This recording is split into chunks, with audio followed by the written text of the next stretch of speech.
ಮೇಷರಾಶಿಯವರಿಗೆ ಸ್ವಾಗತ. ನಾವು ಸೆಪ್ಟೆಂಬರ್ ತಿಂಗಳಲ್ಲಿ ನಿಮಗೆ ಏನೇನು ಫಲಗಳು ಪ್ರಾಪ್ತಿಯಾಗುತ್ತೆ ಅಂತ ಹೇಳಿ ಗ್ರಹಗತಿಗಳನ್ನು ಆಧರಿಸಿ ಒಂದೊಂದಾಗಿ ನೋಡ್ತಾ ಹೋಗೋಣ. ಮೊದಲನೇದಾಗಿ ನಿಮಗೆ ತೃತೀಯ ಭಾವದಲ್ಲಿ ಕುಜಗ್ರಹದ ಸ್ಥಿತಿ ಇರುವಂಥದ್ದು. ಈ ತಿಂಗಳ 18ನೇ ತಾರೀಖಿನವರೆಗೂ ಕೂಡ ಕುಜಗ್ರಹ ಮಿಥುನ ರಾಶಿಯಲ್ಲಿ ಅಂದರೆ ನಿಮಗೆ ತೃತೀಯ ಭಾವದಲ್ಲಿ ಸ್ಥಿತವಾಗಿರುತ್ತೆ. ಹಾಗಾಗಿ ಅಲ್ಲಿವರೆಗೂ ಕೂಡ ಈ ಕುಜಗ್ರಹದಿಂದ ನಿಮಗೆ ಅನೇಕ ವಿಧವಾಗಿ ಉತ್ತಮವಾದ ಫಲ ಅಂತ ಹೇಳುವಂಥದ್ದು ಸಿಗತ್ತೆ. ವಸ್ತ್ರಲಾಭೋ ಧನ ಪ್ರಾಪ್ತಿ ತೃತೀಯ ಸ್ಥಾನಗೆ ಕುಜೆ ಅಂತ ಹೇಳಿರುವಂಥದ್ದು. ಬಟ್ಟೆಯ ವ್ಯಾಪಾರಿಗಳಿಗೆ, ಬಟ್ಟೆಗೆ ಸಂಬಂಧಪಟ್ಟಿರುವಂತಹ ಕೆಲಸವನ್ನು ಮಾಡುವಂತಹ ವ್ಯಕ್ತಿಗಳಿಗೆ ಈ ಮಾಸ ಅತ್ಯಂತ ಉತ್ತಮವಾಗಿದೆ.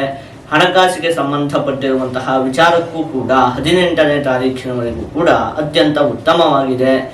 ಇನ್ನು ವಾಹನವನ್ನು ಚಲಾಯಿಸುವಂತಹ ಸಂದರ್ಭದಲ್ಲಿ ನೀವು ಒಂದು ಸ್ವಲ್ಪ ಜೋಪಾನವಾಗಿ ಇರಬೇಕಾಗತ್ತೆ.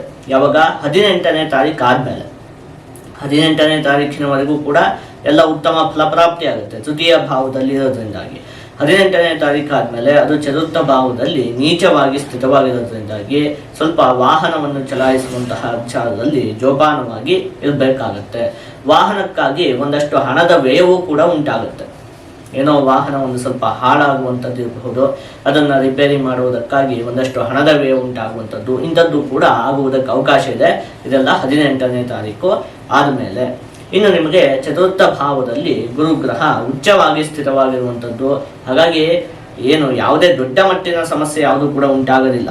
ಕುಜಗ್ರಹ ಚತುರ್ಥ ಭಾವದಲ್ಲಿ 18ನೇ ತಾರೀಕು ಆದಮೇಲೆ ನೀಚವಾಗಿ ಸ್ಥಿತವಾಗಿದ್ದರೂ ಕೂಡ ಸ್ವಲ್ಪ ಈಗ ಹೇಳಿದಂತಹ ಒಂದೆರಡು ವಿಚಾರದಲ್ಲಿ ಜೋಪಾನವಾಗಿದ್ದರೆ ಸಾಕಾಗುತ್ತೆ. ಮತ್ತು ಯಾವುದೇ ದೊಡ್ಡ ಮಟ್ಟಿನ ಸಮಸ್ಯೆ ಅಂತ ಹೇಳುವಂಥದ್ದು ಉಂಟಾಗುವುದಿಲ್ಲ. ಪಂಚಮ ಭಾವದಲ್ಲಿ ರವಿಗ್ರಹ ಮತ್ತು ಕೇತುಗ್ರಹದ ಸ್ಥಿತಿ ಇರುವಂಥದ್ದು. ರವಿಗ್ರಹ ಸ್ವಕ್ಷೇತ್ರದಲ್ಲಿ ಸ್ಥಿತವಾಗಿರುವಂಥದ್ದು.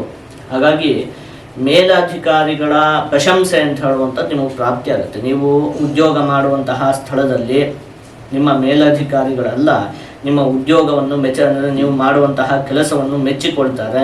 ನಿಮ್ಮ ಬಗ್ಗೆ ಉದ್ಯೋಗ ಸ್ಥಳದಲ್ಲಿ ಒಂದಷ್ಟು ಒಳ್ಳೆಯ ಮಾತುಗಳು ಕೇಳಿ ಬರುತ್ತೆ. ಹೊಟ್ಟೆಗೆ ಸಂಬಂಧಪಟ್ಟಿರುವಂತಹ ಆರೋಗ್ಯದ ವಿಚಾರದಲ್ಲಿ ನೀವು ಒಂದು ಸ್ವಲ್ಪ ಜೋಪಾನವಾಗಿ ಇರಬೇಕಾಗುತ್ತೆ. ಅಜೀರ್ಣವೇ ಮೊದಲಾದಂತಹ ಅನಾರೋಗ್ಯದ ಸಮಸ್ಯೆಗಳು ಕಾಡುವುದಕ್ಕೆ ಅವಕಾಶ ಇದೆ.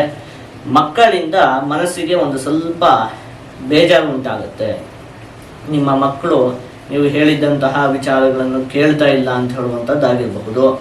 ಒಟ್ಟಲ್ಲಿ ಮಕ್ಕಳೊಂದಿಗೆ ಒಂದು ಸ್ವಲ್ಪ ಮಾತುಕತೆ ಅಂದರೆ ಒಂದು ಸ್ವಲ್ಪ ಮಾತಿನ ವಿವಾದಗಳು ನಡೆಯುವುದಕ್ಕೆ ಅವಕಾಶ ಇದೆ. ಒಟ್ಟಲ್ಲಿ ಮಕ್ಕಳಿಂದ ಮನಸ್ಸಿಗೆ ಒಂದು ಸ್ವಲ್ಪ ದುಃಖ ಅಂತ ಹೇಳುವಂಥದ್ದು ಉಂಟಾಗುತ್ತೆ.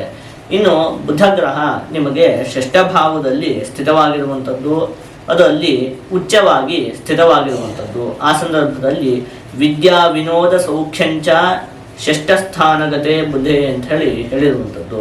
ಹಾಗಾಗಿ ವಿದ್ಯಾರ್ಥಿಗಳಿಗಂತೂ ಈ ಮಾಸ ಅತ್ಯಂತ ಉತ್ತಮವಾಗಿದೆ.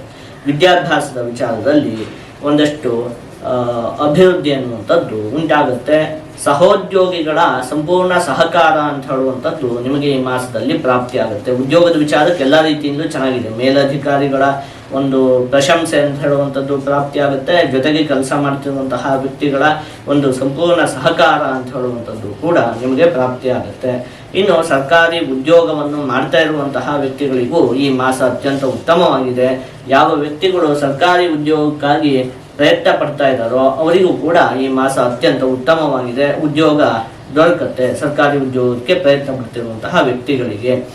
ಇನ್ನು ಮಾತಿಗೆ ಸಂಬಂಧಪಟ್ಟಿರುವಂತಹ ಕೆಲಸವನ್ನು ಮಾಡುವಂತಹ ವ್ಯಕ್ತಿಗಳಿಗೆ ಅಂದರೆ ಶಿಕ್ಷಕರಾಗಿರಬಹುದು, ಈ ರೀತಿಯಾಗಿ ಅಥವಾ ಪ್ರವಚನವನ್ನು ಮಾಡುವಂತಹ ವ್ಯಕ್ತಿಗಳು, ಇನ್ನು ಲೇಖನ ಅಂದರೆ ಬರೆಯುವುದಕ್ಕೆ ಸಂಬಂಧಪಟ್ಟಿರುವಂತಹ ಕೆಲಸಗಳು, ಲೇಖಕರು ಇತ್ಯಾದಿ ಈ ರೀತಿಯಾದಂತಹ ಕೆಲಸವನ್ನು ಮಾಡುವಂತಹ ವ್ಯಕ್ತಿಗಳಿಗೆ ಈ ಮಾಸ ಅತ್ಯಂತ ಉತ್ತಮವಾಗಿದೆ. ಉದ್ಯೋಗದಲ್ಲಿ ಅಭಿವೃದ್ಧಿ ಅನ್ನುವಂಥದ್ದು ಉಂಟಾಗುತ್ತೆ. ಶುಕ್ರ ಗ್ರಹ ಸಪ್ತಮ ಭಾವದಲ್ಲಿ ಸ್ಥಿತವಾಗಿರುವಂಥದ್ದು, ಸ್ವಕ್ಷೇತ್ರದಲ್ಲೇ ಸ್ಥಿತವಾಗಿರುವಂಥದ್ದು. ಹಾಗಾಗಿ ಪತಿ ಪತ್ನಿಯರ ನಡುವೆ ಈ ಹಿಂದೆ ಏನಾದರೂ ವೈಮನಸ್ಯಗಳೆಲ್ಲ ಇದ್ದರೆ ಅದೆಲ್ಲ ಈ ಮಾಸದಲ್ಲಿ ಬಗೆಹರಿಯುತ್ತೆ. ಹಾಗೆ ಕಲಾವಿದರುಗಳಿಗೆ ಈ ಮಾಸ ಅತ್ಯಂತ ಉತ್ತಮವಾಗಿದೆ. ಒಂದಷ್ಟು ಅವಕಾಶಗಳು ಪ್ರಾಪ್ತಿಯಾಗುತ್ತೆ. ಏಕಾದಶ ಭಾವದಲ್ಲಿ ರಾಹುಗ್ರಹದ ಸ್ಥಿತಿ ಇರುವಂಥದ್ದು. ಹಾಗಾಗಿ ಉತ್ತಮವಾಗಿ ಲಾಭ ಉಂಟಾಗುತ್ತೆ.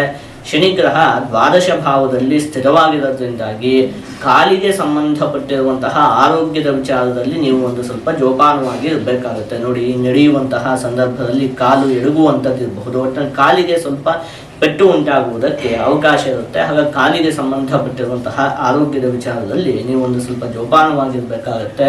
ಮುಖ್ಯವಾಗಿ ನೀವು ಈ ಮಾಸದಲ್ಲಿ ಸುಬ್ರಹ್ಮಣ್ಯ ಸ್ವಾಮಿಯ ಆರಾಧನೆಯನ್ನು ಮಾಡಬೇಕು. ಹೀಗೆ ಮಾಡಿದರೆ ನಿಮಗೆ ಯಾವುದೇ ಅಶುಭ ಫಲ ಅನ್ನುವಂಥದ್ದು ಪ್ರಾಪ್ತಿಯಾಗುವುದಿಲ್ಲ, ಜೊತೆಗೆ ಎಲ್ಲ ಶುಭ ಫಲಗಳು ಕೂಡ ಸಂಪೂರ್ಣವಾಗಿ ಪ್ರಾಪ್ತಿಯಾಗುತ್ತೆ.